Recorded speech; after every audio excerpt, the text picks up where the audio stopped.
Welcome to lecture quote unquote 2, even though this is in fact chapter 3 and we did have a chapter 2.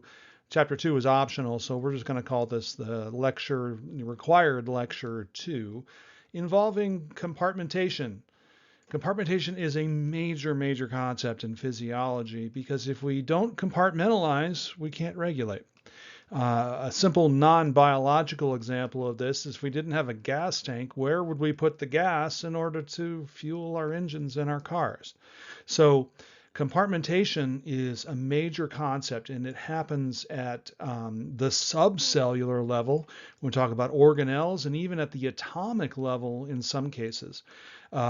Spatially, we don't even need membranes in order to compartmentalize. We have cytoskeleton, we have gradients and things across the cell, and that's a form of compartmentation because we can regulate it. So we're going to talk about it at the subcellular level, the cellular level, certainly the tissue level, and even the systemic level. So compartmentation is a major aspect of physiology. In fact, a lot of the energy that we invest into physiologic mechanisms is about compartmentation. Look no further than the ATP that we use for sodium and potassium across the plasma membrane. So let's go ahead and get started. Compartmentation and spatial regulation in a larger sense is what I would call a scalable concept. That is to say, we can certainly see it at the macro level with different cavities in the body. And if you've taken 305 or a gross anatomy course or anything along those lines, you've talked about different compartmentations like the pericardial space or the pleural space and so forth. Those are what I would call macro or anatomical compartments. And that's really not where we're going to spend most of our time in this class. Most of the time we're going to be where the action is, which is at the tissue and cellular level. That's where a great deal of the body's compartmentation actually exists. If you consider the fact that 2/3 of total body fluid, total body water, 2/3 of it are actually inside your cells, that makes the intracellular space the major compartment in the body in terms of fluid volume, which is where most drugs end up. They very rarely end up in space-filled volumes unless you're inhaling it. In any case, it's at the tissue and the cellular level that we see lots and lots of compartmentation, and that's where we're going to spend most of our time. But if you were to sort of apply the compartmentation model to an extra-organismal, then certainly things like our borders and political boundaries and social boundaries are all examples of compartmentation in order to facilitate regulated interaction. The goal of border crossing boundaries is to prevent unwanted exchange, and that's the same story when it comes to either the cellular, the tissue level, or the whole body. A scalable concept. If we're going to talk about compartmentation at the tissue and cellular level, there's an important concept that we need to get down before we go too far, and that's the idea of a luminal space.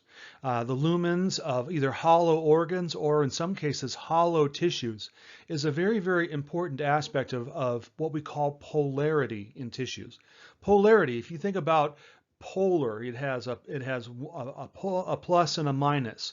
Or if you think about the North Pole versus the South Pole, the same story is true in tissues, that we have a polarized tissue structure.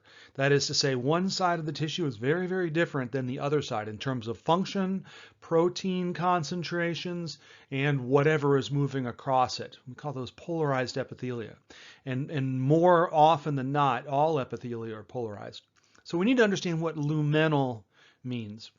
In hollow organs, the hollow space itself is the lumen, so it doesn't have to be external space. For instance, the lumen inside the intestines is actually external environment to a certain degree because the tube that runs basically from your mouth all the way to your rectum is external environment. It's one continuous tube. But it doesn't have to be external environment. Like for instance, the interior of blood vessels is the lumen. The interior of the heart. The interior of the lungs is also theoretically external environment because you're breathing in air. Like I said, not always internal environment, but we're looking at some sort of a tube-like space, either where liquid or gas moves, either inside a tissue or inside an organ, if you will. And here's an example of the digestive tract, so forth. So you got to understand luminal because we're actually going to get to a concept called apical. And oftentimes apical and luminal are synonymous. That when we have a lumen, the apical surface of an epithelium is going to be facing that hollow space, that lumen. So apical and luminal. Back to the idea of a polarized tissue structure. We have functional compartments, certainly extracellular and intracellular.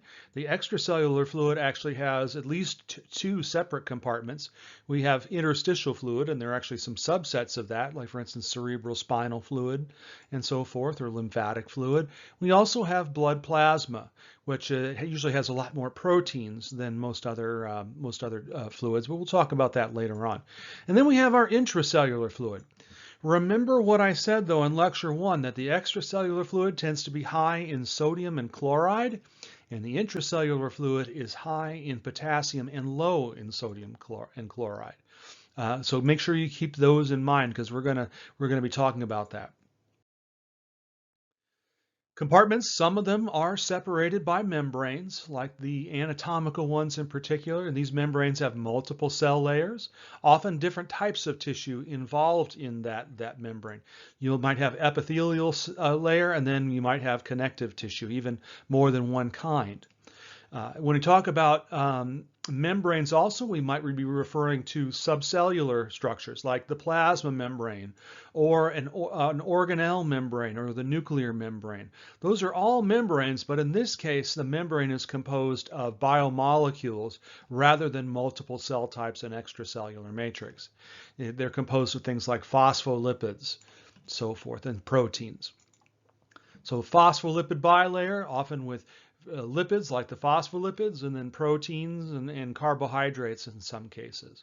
So anatomical membranes, the sort of macroscopic ones, your skin would be an example of an anatomical membrane as opposed to the microscopic phospholipid type membranes. Both membranes, again, the idea of a scalable concept, involve physical separation and regulated exchange, the prevention of unwanted exchange. And we also have to be able to communicate. There has to be information flow across that. If you have a membrane which either materials or energy cannot move across, then it's very, very difficult to communicate. There's also this idea of structural support. So we have these structures called cytoskeleton structures, and we'll talk about those a little bit. But it's more than just holding rigidity or structure of a cell. We also have to have the ability of cells to stick together, but back to that idea of communication. Many of these specialized junctions not only provide support and structural roles, but also provide communication roles. And I want to begin to show you some examples of what I mean by some of these points. So let's pull up a phospholipid bilayer membrane. Again, this is a facsimile. It's usually a lot more protein. It just depends on the membrane. Different membranes have different functions, and then that means they'll have different constituencies. So physical separation, right? External environment, internal environment. Sodium and chloride, for instance, and potassium, for instance. And notice that this membrane is polar. We have carbohydrates, and those are almost exclusively found if we have carbohydrates like phosphoproteins and carbolipid type conjugated molecules. They're almost exclusively localized to the external environment.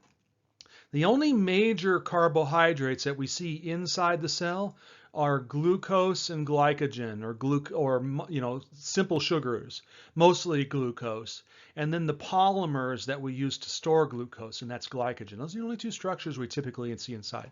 So if you see carbohydrate chains on any type of a picture or a diagram, you'll know that that's the extracellular surface. Many of you probably have type A blood, and some of you probably have type B blood, and some of you, again, might have type O blood. O positive, O negative.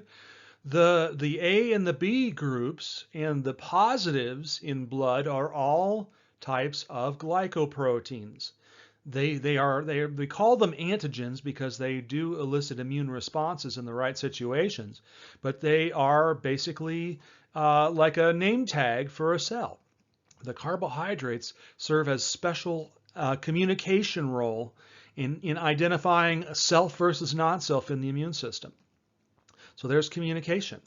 We've talked about physical isolation and regulated exchange. We've got channels to allow things that normally wouldn't pass, or carrier proteins. Structural support we'll get to a little bit later. It's hard to see in this picture, but many people can envision that being the case. And here's what it's more like. It's a lot more complicated. It looks a lot messier, but it has a lot to do with those surface markers on the membranes, how we keep the regulated exchange going on. Just a little bit of review about cell membrane composition. And we have lipids, and the two major groups of lipids are phospholipids and cholesterol, which I want to talk about later, and you should be able to identify these. Phospholipids have a polar head group and a lipid tail that's nonpolar. Cholesterol is a very nonpolar molecule, and it serves a very, very important role. We often think about cholesterol as a bad thing for things like heart and vascular disease, but cholesterol, we could not live without it. In fact, we manufacture it ourselves if we don't have it in our diets. Oh, one more thing. You might see in the book about a sphingolipid. Don't worry about that. It's just another type of lipid that's important for determining specific functional areas in a cell. Certainly have proteins. We have peripheral proteins that are kind of associated with the aqueous heads of the phospholipids. And we have what are called integral, or if you happen to be from the UK, integral. That means that that either part or all of the protein is penetrating into the hydrophobic core of a membrane. Proteins that pass all the way through, we call them transmembrane. Some peripheral-like proteins are actually integral because they are using lipids to hold them down. Peripheral proteins more often are just associating with the head groups on the periphery of the membrane, or perhaps a cytoskeleton, but these integral ones actually have a part of them integrated into that hydrophobic center. Also carbohydrates, and I mentioned glycoproteins and glycolipids, almost always on the exterior side, the luminal side of the membrane. So we see them on the apical side, or we see them towards the lumen, or in other cases just the exterior. Like in a red blood cell, it's all exterior, so it's all going to have glycoproteins and glycolipids. And here's just your stick figure. Again, polar head group, hydrophobic tail for the phospholipids. Here's a glycolipid. It has a lipid tail and then a carbohydrate associated with it. And here's another one over here. Here's a transmembrane integral protein, and here's a peripheral protein. Again, a very rudimentary figure, but here is cholesterol, and you can recognize cholesterol because of that 4-ring carbon structure. You should be able to recognize that from a mile away, that it is a steroid. It has a steroid nucleus, and so we see these things embedded. What cholesterol is doing, I might be getting a little bit ahead of myself, but I want to just say this now, is cholesterol is serving, and write this down, it is serving as a fluidity buffer. If we talk about homeostatic window of variables, one very important homeostatic window is the fluidity of our plasma membranes. If we get too cold, the plasma membrane will start to become like a crystal. If we get too hot, the plasma membrane might start to dissolve, and then we have unregulated exchange. In the case of too cold, we can't exchange anything because those nonpolar groups start getting really, really tightly packed. Okay, but if it's too hot, they spread out and it's too wiggly, and now we have unwanted exchange. And that's why body temperature is a regulated variable, and cholesterol assists with that regulation. It helps prevent the membranes from disassociating when it's too hot, and it helps prevent the membrane from crunching down when it's too cold. And here's just another nice picture. It's including some cytoskeletal elements now, which is very, very much the case when it comes to intracellular. But if I had a goal for you, I would say you should be able to recognize the outside versus the inside, not because of the words. See lots of carbohydrates on the outside. See these little green chains here and the little blue chains and the brown chain here. What do they all have in common? They have these little dot-like structures. Those are simple sugars that have been polymerized. So we have a glycoprotein, and here's another glycoprotein. It just happens to be a transmembrane. But here, those little steroid nuclei I was talking about in the last slide, there's our cholesterol, our fluidity buffer, our phospholipids, and our proteins. They're calling this a peripheral protein. That is a mistake. This is, in fact, a integral protein. This surface protein is, in fact, a peripheral protein under our definitions. It's not perfect. There are different labs and different people that might say different things, but for our purposes, this is an integral protein. This is a transmembrane integral protein. Okay? Don't see any lipid anchored ones here. Great link though, by the way. Okay, so where are the lipids? Phospholipids, cholesterol. Okay, where are the proteins? Well, we have a blue one here and a brown one here. If there's any other, there are other ones, but you can spot those. And then where are the carbohydrates? Should practice that a little bit. Okay. And then what last question I'll put is, where is the external luminal surface? Out here, in here. Now the words are giving it away, but you should have been able to do that if you're doing this right without those words. And this is just from your book. It's just showing you two different versions of basically the same thing. This protein is wiggling back and forth 7 times through the plasma membrane. And again, showing different. Now this one's saying lipid anchored. Okay, good. It's got lipids in there. It's an integral protein. It's kind of sticking into that hydrophobic layer. Here's a transmembrane. Oh, here's a peripheral protein. It's associated with the head groups, but it's not really on the head groups. It's actually on that protein. So it's close to the membrane, but it's not even bound in that case. Cholesterol and so forth.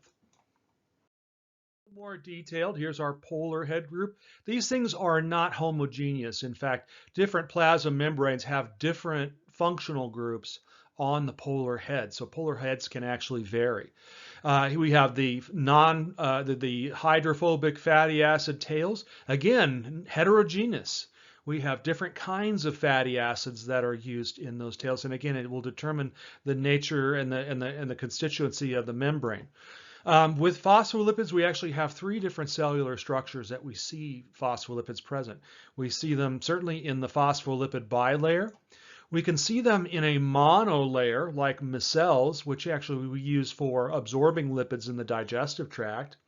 And then we have this sort of cell membrane-like. It's smaller than a plasma membrane, but it has the same similar structure. It's called a liposome. It has an aqueous interior. And many of you who might be using makeup on a frequent basis might have seen different types of cosmetics that use liposomes to deliver cosmetics in or around the skin. Liposomes serve as transport vesicles inside the cells and other functions, and we are also using them in sort of novel drug delivery paradigms. But it's a phospholipid bilayer. It's just in a more of an organelle-sized vesicle as opposed to that massive cell membrane. Here's our cholesterol again. Again, we have 1, 2, 3, 4, and if you take organic chemistry, A, B, C, D, you should be able to recognize that carbon backbone from a mile away. This is called a steroid nucleus. That is to say, it's the heart of a steroid molecule, of which cholesterol, which means liver steroid, okay, manufactured in the liver, a lot of. Cholesterol is one of the important ones. It serves as a precursor for lots of hormones, the steroid hormones. Heard about anabolic steroids? Those are steroid hormones. Estradiol is a steroid. Testosterone is also a steroid. Very important. And all membranes are not the same depending on their phospholipids and their protein content and their carbohydrate. This is an idea of structure and function. So for instance, a red blood cell is meant to transport gases, but it also serves a very, very important immunologic and homeostatic role for clotting. So it has a fair amount of protein in its plasma membrane, a fair amount of lipid, but also has a lot of carbohydrate. Those are those antigens like the A groups and the B groups and the RH factor that gives us plus and minus in our plus and minus of our blood type. Myelin, on the other hand, is a protein that is found in neurons and nerve cells, nerve tissue. Doesn't serve very much an immunological role. It's more about insulation, and so we see relatively little protein, a ton of lipid because it serves a very important electrostatic insulator role. A little bit of carbohydrate. Again, it's outside of most cell membranes.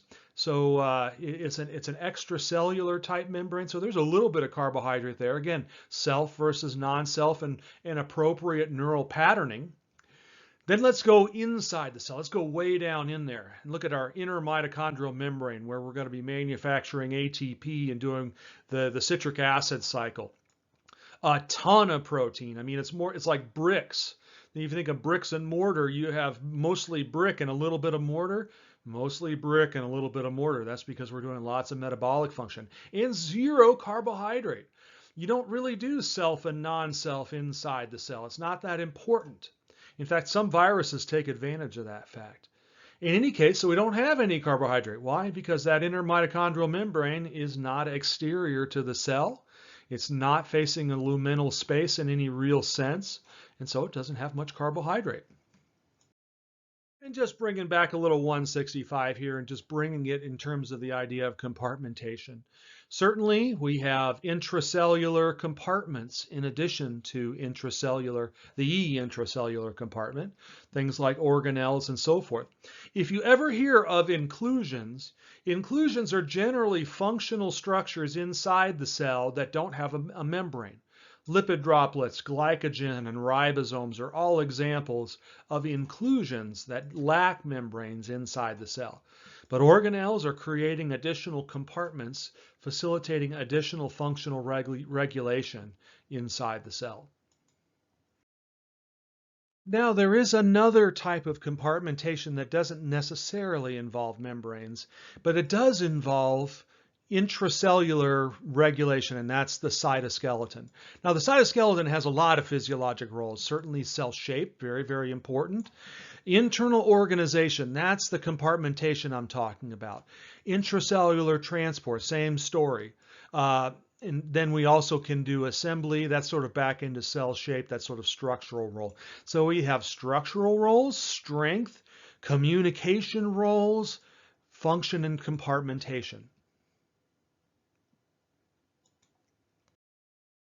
There are three major families of intracellular protein fibers or cytoskeletal elements, and they're generally categorized by the type of protein that they consist of. The type of protein then dictates the size, if you will. So we have at the top, so we have the name of these things: microfilaments, intermediate filaments, and microtubules. We have the type of protein that they're made from. For example, microfilaments are made of actin. Intermediate filaments are made of keratin, which we find in our skin and our hair, in our fingernails. And then thirdly, we have tubulin, which makes up a microtubule. Some basic functions. We see cytoskeleton helps with cell shape. It associates with myosin, very, very important for muscle contraction. Intermediates also can do cell shape and that sort of thing, but where we see it is in hair and nails, defensive purposes, for the external part of the body, protective barrier of the skin. It's a watertight, it can form a watertight mesh, which is what your skin is. Microtubules are very much intracellular movement or whole cellular movement. If we have cilia and flagella, that's involved in cells moving around. We only have one type of flagellated cell in the body, and that's a male sperm. That's the only human cell that has a flagella. There are cells that have cilia, though. That increases their surface area for absorption and transport.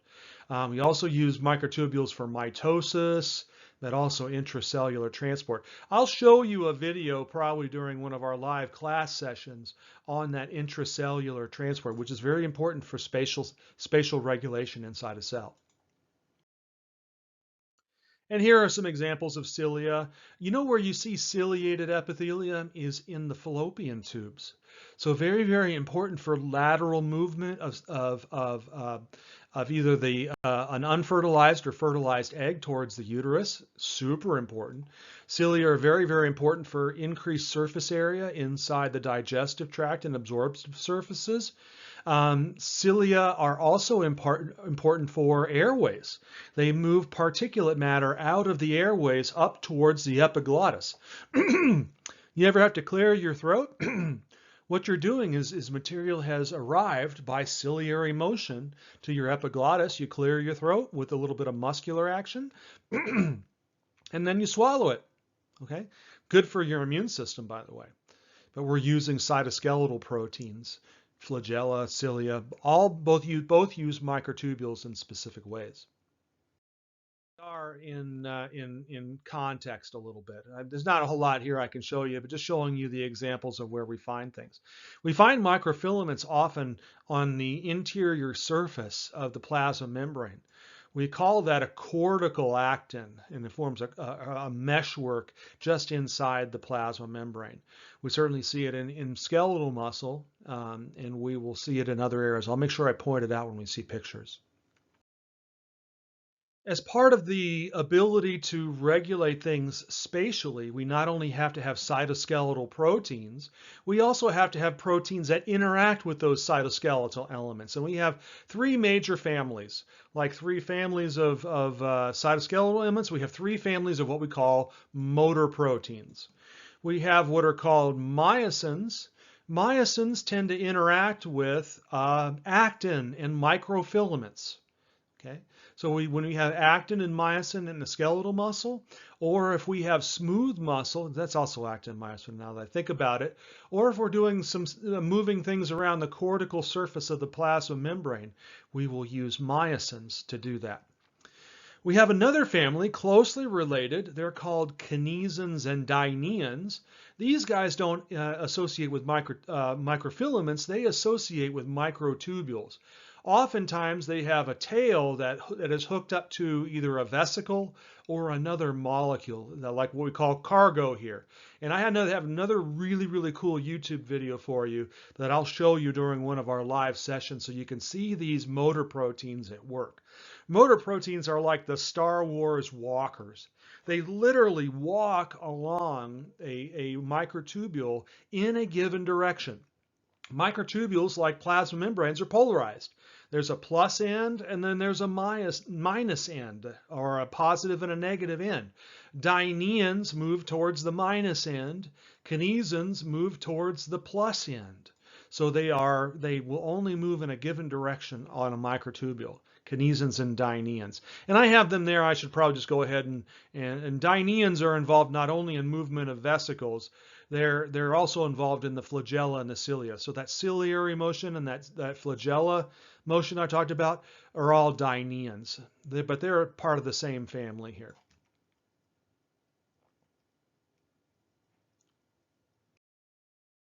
Here's just another schematic of a motor protein. This would either be a kinesin or a dynein because it has that cargo here. And depending on whether this is the plus or the minus, if it was the minus, we would be a dynein. It hydrolyzes ATP, and that causes a walking-like motion that we're going to actually look at in greater detail, especially when it comes to myosin. Now let's start putting these pieces together and talking about tissues and how tissues then become organs. What is a tissue? It's a mass of similar cells that perform a specific function. Often, maybe even more than one cell type in some cases. Many tissues, though, are somewhat homogeneous, but there are heterogeneous. And we also have organs, combinations of tissues and cells, again, a specific function, usually a higher degree of complexity. So let's go into this. I know I'm running a little bit long, but I'm going to get us through the next 4 or 5 slides, and then I'll call it a day, and then we'll pick up with part 2 with the different types of tissue. And so we've talked about this idea of assembling and collaborating. And for assembly and collaboration, we certainly have to have communication and the appropriate structure and organization. If we lose either of these, we are going to lose function. Look no more than somebody who has neural damage. They lose that cell-to-cell communication and now they have muscle weakness. Or somebody who has a burn and they can no longer retain fluid in their internal compartments. They start to lose fluid out. Dehydration is one of the major causes of burn deaths. When people have significant burns on their body, they lose the structure and organization of their skin and they begin to lose fluid to the external environment. But you can see examples of this, and there's a really nice one here. Dr. Kevin Gribbins in our department teaches a really cool course called Histology. I'm kind of jealous. I'd like to teach that course. But he talks about these different tissues and organizations, and you can see we've got a certain organization here. This is a secretory gland, as you can even see the lumen here a little bit, but very organized tissue. Slightly less organized tissue surrounding that lumen, or that organ or gland. Might be connective tissue. And we can certainly see that here. We have very, very organized tissue over here on the left, a little basement membrane. That's an epithelium. We have maybe some connective tissue. The cells are further apart out here. Maybe another gland of some kind, like a sebaceous gland. This is skin. So we have the epidermis, multiple cell layers. We also have that connective tissue and then some other tissues. Again, communication, organization. And I'm going to stop right there for now. We will pick up on the 4 different major tissue types in human systems in part B of chapter 3. Talk to you soon.